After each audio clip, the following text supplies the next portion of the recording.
दयालु है, वो देने आए हैं, वो दाता है, गुरु दाता है, मंगता नहीं। वो कहते हैं कि गुरु नहीं भूखा तेरे धन का, उनका धन है नाम रतन का। वो तेरा उपकार करा मैं, भूखे नंगे को खिलवा मैं। वो लेते नहीं, जो लेते हैं उसका कई गुना वापस करते हैं, कई गुना वापस करते हैं। तो इसलिए जो भी दरबार से आदेश आए वो हम मान लें। भक्ति यही है, भक्ति आदेश पालन में ही है। महात्माओं ने लिखा है, महात्मा लिख करके गए कि प्रथम भक्ति गुरु आज्ञा, दूसर गुरुतल से शब्द कमाई, तीसरी गुरुमुख कहिए थे। सबसे पहली भक्ति गुरु आदेश का पालन, दूसरी भक्ति गुरु के तन की सेवा, वो मिल नहीं सकती, लाखों लाख आदमी आते हैं। तीसरी भक्ति भजन ध्यान सुमिरन है, वो सब लोग करते ही हैं, लेकिन सबसे पहली भक्ति गुरु आदेश का पालन। अगर हम उनकी बात मानेंगे, उनकी पूजा, उन गुरु की पूजा क्या होती है? उनकी बात मानना, और कोई पूजा नहीं। बड़ा श्लोक सब लोग, सब गांव में दस्टॉन हो या भागवत हो या ब्याह शादी हो, सबसे पहले एक ही बोला जाता कि गुरु ब्रह्मा गुरु विष्णु गुरुदेवो महेश्वरा, गुरु साक्षात पारब्रह्म तस्मै श्री गुरुवे नमः। जब गुरु पार ब्रह्म है तो हम इधर उधर क्यों भटकते? उन पार ब्रह्म की पूजा करें, उनकी पूजा है, उनकी बात मानना, उनकी बात मानेंगे, वो उनकी पूजा। और जब वो खुश हो जाते हैं तो लिखते हैं, महात्मा लिखा है कि गुरु पूजा में सबकी पूजा, गौ समान कोई देव न दूजा, गुरु राजी तो करता राजी, काल कर्म की चले नवाजी, गुरु प्रसन्न हो जा ऊपर, वह जीव है सबसे ऊपर। लेकिन उनका खुश होना है भारी, वो ऐसे खुश नहीं होते, वो खुश होते हैं आदेश पालन से। अगर हम उनकी बात मानेंगे, आदेश पालन करेंगे तो वो खुश हो जाएंगे। अब वो खुश हो जाते हैं तो सब काम सब खुश हो जाते हैं। तो इसलिए ये हमको आपको शरीर मिला, भगवान का भजन करने के लिए मिला, और किसी काम के लिए नहीं मिला।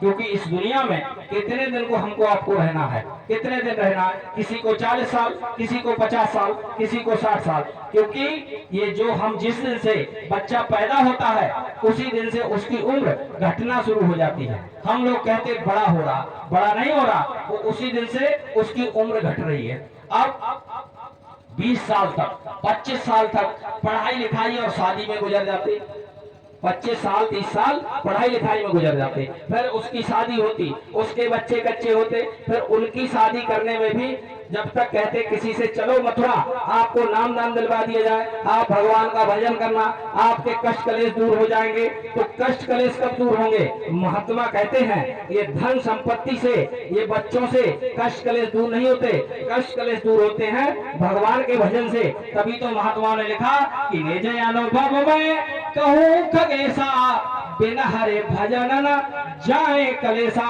बिना भगवान के भजन के ये कष्ट कलेश जाने वाले नहीं। तो कष्ट तो 30 साल तक तो शादी, पढ़ाई लिखाई और उसके बाद बच्चे।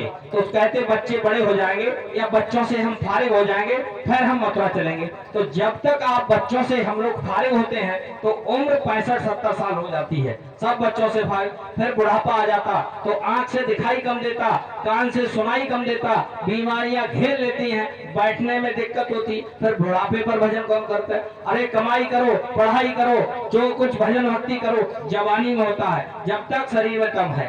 बुढ़ापे पर तो ऐसे है, महात्माओं ने लिखा अच्छे दिन पाछे गए, किया न हर से हेत, और अब पछताए होत का, जब चिड़िया चुन गई खेत। तो बुढ़ापे पर तो कुछ होने वाला नहीं। तो इसीलिए महात्माओं ने कहा है कि जो कुछ करना है अभी करो, अभी करो। क्योंकि ये हमारी जो व्यवस्था इस दुनिया के काम है, जैसे बच्चों को पढ़ाना लिखाना, उनकी शादी करना, उनके लिए घर-बार बनाना, माँ बाप की सेवा करना, रिश्तेदार की सेवा करना, ये दुनिया के काम है, इसको सभी करते हैं। इसी में एक काम निजी है, निजी काम अपना इस जीव आत्मा को यहाँ से निकालकर अपने देश पहुँचाना, अपने सचखंड। क्योंकि ये हमारा देश नहीं, ये दूसरे का देश है। अगर हमारा देश होता, हमारे दादे परदादे कहाँ चले गए, कहाँ चले गए? अपने घर से कोई निकल के नहीं जाता। ये भाई नरेश जी का घर है, ये नरेश जी का घर है, इसको कोई खाली नहीं करा सकता, इसको कोई नहीं छीन सकता, क्योंकि ये उन्होंने बनवाया है, ये उनका घर है। और ये शरीर ये दूसरे ने दिया है,